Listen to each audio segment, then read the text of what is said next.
Баршаңызға қайырлы күн достар. Бүгін өте дәмді, жылдам дайындалатын творожный пирог дайындаймыз. Ең алдымен бөлме температурасында жұмсарып тұрған сары майымызға қант салып, екеуін шанышқының көмегімен жақсылап араластырып шығамыз. Осылай араластырып аламыз. Енді бір жұмыртқа салып, тағы шанышқының көмегімен араластырып шығамыз. Жақсылап араластырып болған соң, ұнымызға бір шай қасық қопсытқыш салып, екеуін араластырамыз. Енді ұнымызды електен өткізе отырып, сұйық массамызға саламыз. Қолымызбен араластыра отырып, қамыр елейміз.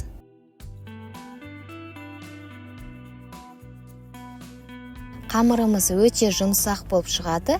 Енді салафанға салып, тоңазытқышқа 20-30 минутқа қоямыз.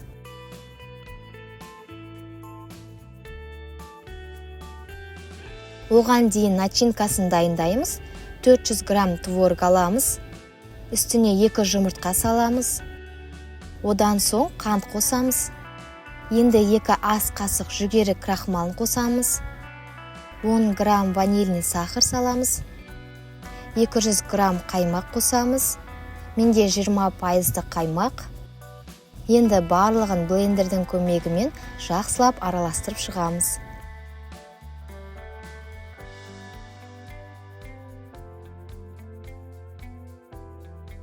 Міне осылай араластырып алдым. Енді қамырымызды тоңазытқыштан алып, 24 диаметрлі формаға саламыз. Біркелкі етіп жайып шығамыз. Үстіне сұйық массамызды саламыз. Күрекшенің көмегімен біркелкі етіп жайып аламыз.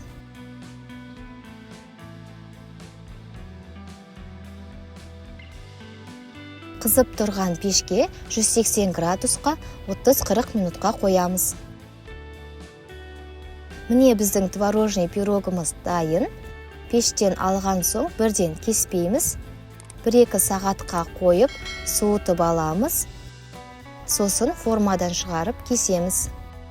Міне қараңыздар, қандай керемет болып шықты. Дәмі де өте дәмді болады. Рецепт ұнаса, лайк басып, маған тіркеліп кетуді ұмытпаңыздар.